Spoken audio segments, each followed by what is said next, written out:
你留下的字跡，書寫在筆記裏。高中幾年的經歷，都寫滿了回憶。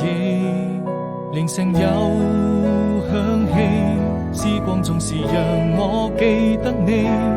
真想再次輕輕睡上你，請不要離去。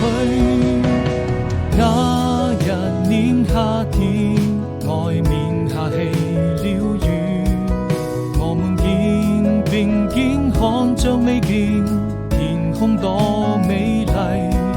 此刻彷彿有想起，還能夠再一次陪着你，在我的